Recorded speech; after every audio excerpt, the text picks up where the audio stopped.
Rakesh ji, middle class बड़ा नाराज है।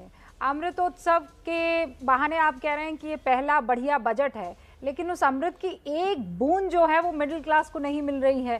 खासकर ना तो टैक्स स्लैब में परिवर्तन हुआ, ना किसी तरह की छूट हुई। ऊपर से निर्मला सीतारामन जी ये कह रही हैं कि टैक्स नहीं बढ़ाया, यही अपने आप में राहत है।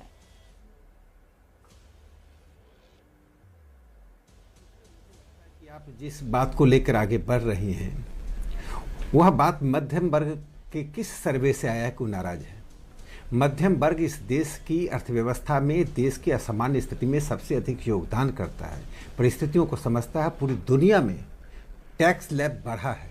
भारत एक ऐसा देश है जो पिछले 2 सालों में टैक्स स्लैब नहीं बढ़ाया है, लेकिन सबसे महत्वपूर्ण बात जो है, देश की आर्थिक गतिविधि मध्यम वर्ग हो कि सामान्य वर्ग हो, सबको लाभ पहुंचाता है। एक महत्वपूर्ण देखिए, पूरी दुनिया में जो स्लो डाउन है कोविड के कारण, यूरोपियन यूनियन में 5% ग्रोथ था 21 में, 4.3% 22 में और 23 में 2.5% का रखा गया। भारत 9% से अधिक ग्रोथ रेट दे रहा है। उसका एक बड़ा प्रमाण देखिए, ये जो विपक्ष बार बार चलाता था कि देश आर्थिक रूप से कहाँ जा रहा है, उनको बता दें कि इस महीने जो जीएसटी का कलेक्शन है 1.38 लाख करोड़ है। यदि आर्थिक गतिविधियां नहीं होंगी, न रोजगार बढ़ेगा, न कल्याण क्या रहेगी। 2 महत्वपूर्ण बात समझिए रूबिका जी, जो सामान्य लोग होते हैं, जो बजट की सीमा से बाहर रहते थे, ये पॉपुलिज्म के द्वारा सरकारें कुछ हेडलाइंस बनाती थी और सामान्य लोग तो घर विहीन, जल विहीन रहते थे। उसका एक उदाहरण देखिए, इस सरकार ने वादा किया था कितना पानी देने का, 8.5 लाख करोड़ घरों को पानी देने का वादा किया था। अब 3.5 हम 5.5 लाख करोड़ घर को दे चुके हैं।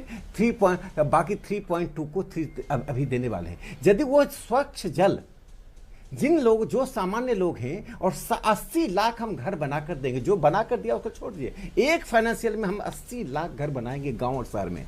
जिन लोगों को उन घर विहीन, जल विहीन लोगों की कल्पना नहीं है, वही इस बजट को कोई धृतराष्ट्र भी इस बजट की आलोचना नहीं कर पाएगा।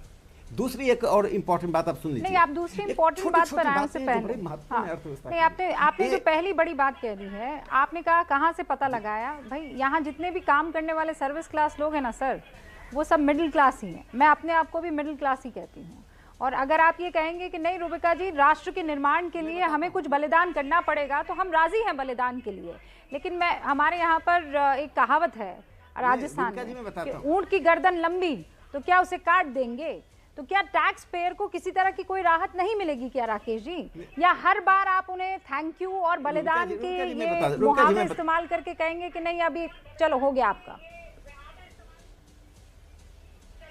नहीं रूबिका जी, मैं बताता हूँ। रूबिका जी, हम दोनों, मैं भी शिक्षक हूँ, एक मध्यम वर्ग का ही हूँ, आप भी हैं। अगर हम लोगों के टैक्स में 5% का अंतर आ जाता, साल में कितना बचाते, और देश की अर्थव्यवस्था की गति बढ़ेगी, तो क्या मध्यम वर्ग को लाभ नहीं मिलेगा? आप एक उदाहरण सुन लीजिए। एक बहुत छोटी छोटी बातें हैं जो बजट में लोग भूल जाते हैं। जिसका 1,51,000 पोस्ट ऑफिस पूरी तरह से निष्क्रिय हो चुके थे, बंद के कगार पर थे। उस पर कितने लोग काम करते थे हम जानते हैं। चिट्ठियों का व्यवहार बंद हो गया। 1,51,000 पोस्ट ऑफिस को, ठीक है, मैं समझ गई। सिन्हा साहब, मैं दोबारा आती हूँ आपके पास। सुन लीजिए, 1,00,000 मेरे 3 और मेहमान हैं। कोर बैंक में एक मैं अपनी बात पूरा देखिए। आपने एक पंक्ति खाली सुन लीजिए, बस एक मैं अपनी बात समाप्त करूंगा। 2014 में जब हमने सरकार लिया था चलनी के रूप में, तो 63 साल में सरकार ने 97,000 हाईवे बनाया था, सिर्फ 97,287 किलोमीटर।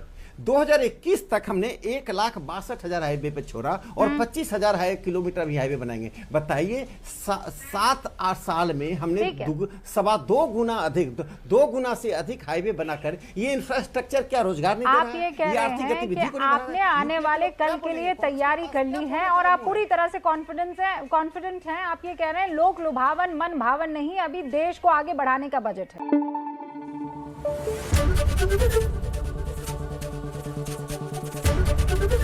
एबीपी न्यूज आपको रखे आगे।